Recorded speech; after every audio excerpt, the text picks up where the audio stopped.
Shalom Bapak Ibu, Saudara-saudara sekalian. Kita berjumpa kembali dalam acara Manarima hari ini.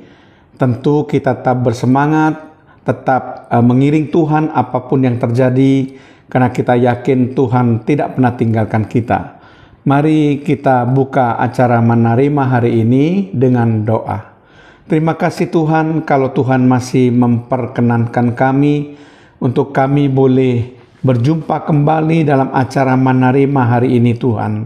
Kami ingin belajar firman-Mu yang bisa menjadi penuntun dalam kehidupan kami. Terpujilah nama-Mu Tuhan, di dalam nama Tuhan Yesus Kristus. Haleluya. Amin.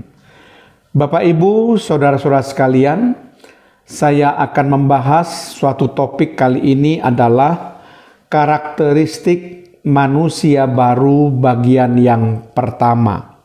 Sekali lagi, topik yang akan kita bahas dalam acara Manarima hari ini adalah karakteristik manusia baru bagian pertama.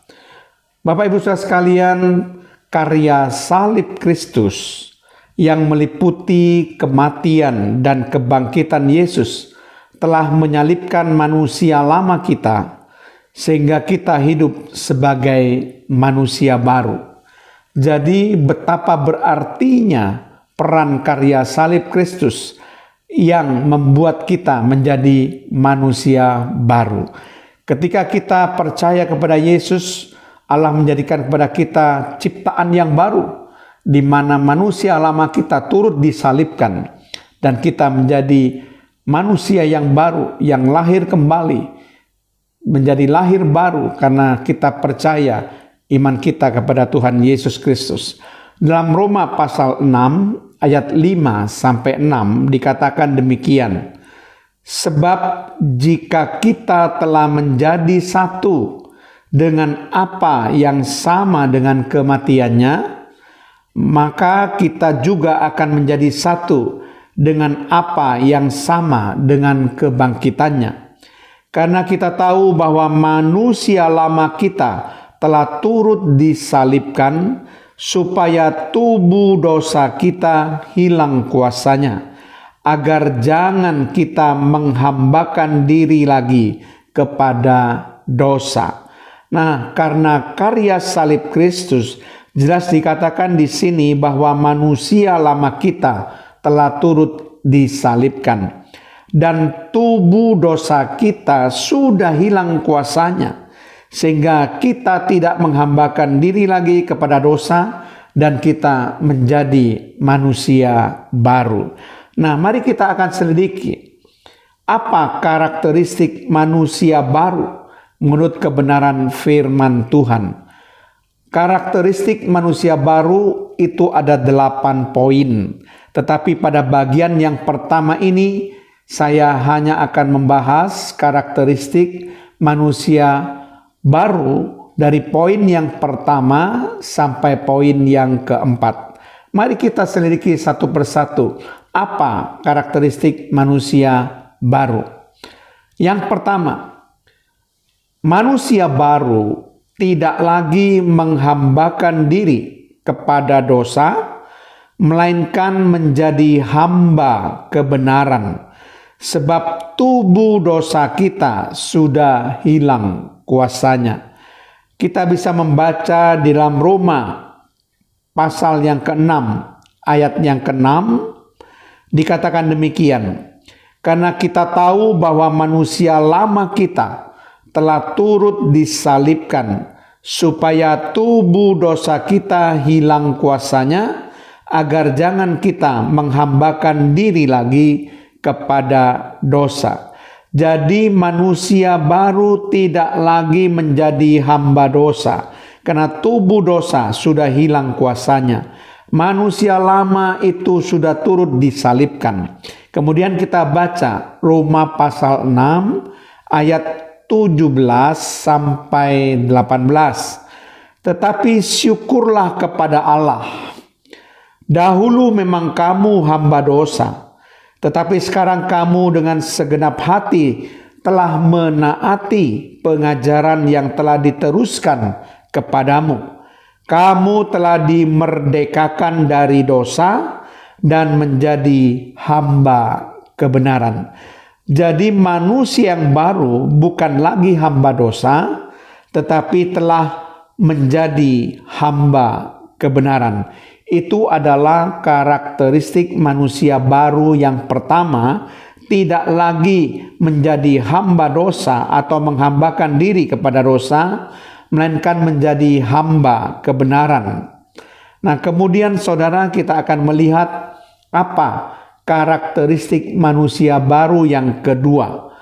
Karakteristik manusia yang baru yang kedua adalah manusia baru hidup bagi Allah. Sekali lagi, manusia baru hidup bagi Allah. Di dalam Roma pasal yang ke-6 ayat yang ke-10 sampai 11 dikatakan dengan sangat jelas di situ, sebab kematiannya, huruf besar, kematian Yesus adalah kematian terhadap dosa, satu kali dan untuk selama-lamanya. Dan kehidupannya adalah kehidupan bagi Allah. Perhatikan, kehidupannya adalah kehidupan bagi Allah.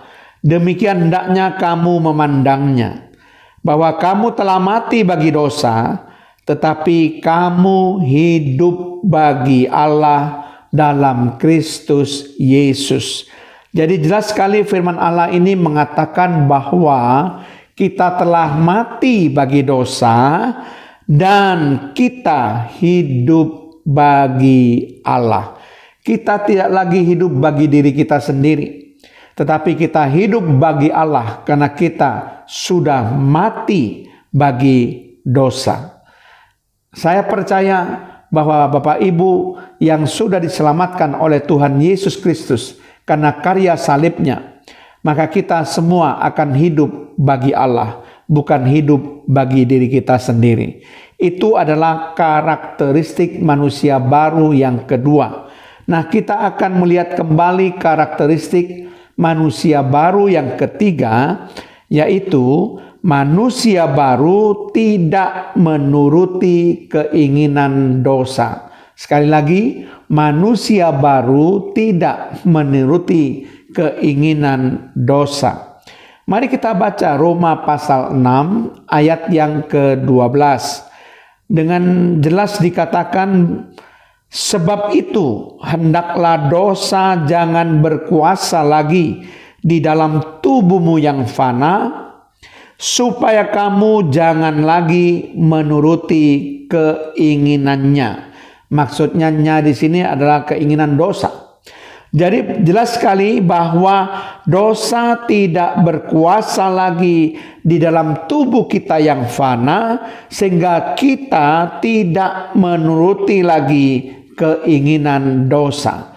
Jadi keinginan dosa tidak akan kita lakukan kalau kita sudah mengetahui bahwa dosa tidak berkuasa lagi atas tubuh kita.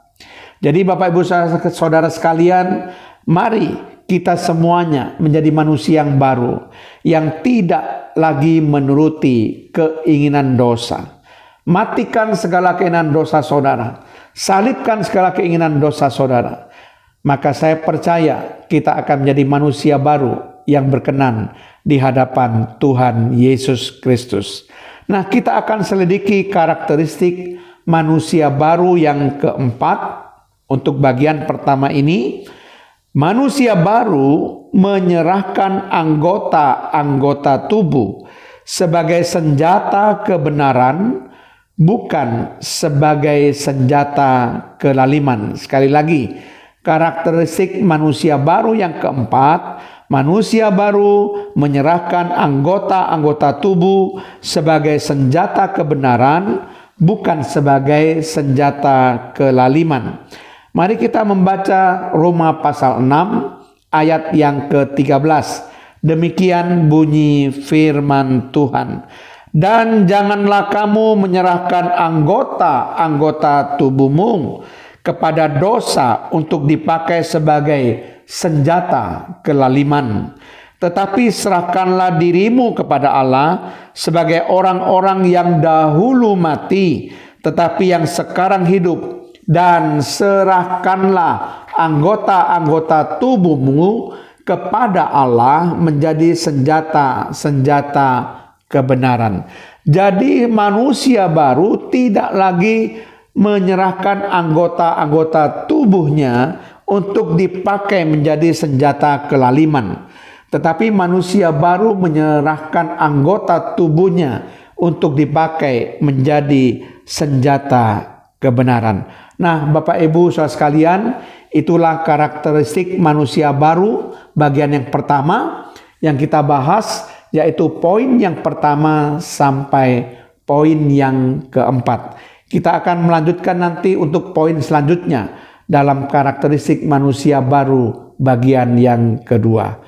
Mari kita berdoa. Tuhan, terima kasih kalau kami sudah belajar kebenaran firman-Mu. Bagaimana kami sadar Tuhan bahwa kami sudah menjadi manusia baru di dalam Yesus Kristus karena karya salib Yesus Kristus yang sudah menebus dosa kami. Terpujilah nama-Mu Tuhan, di dalam nama Tuhan Yesus Kristus. Haleluya. Amin.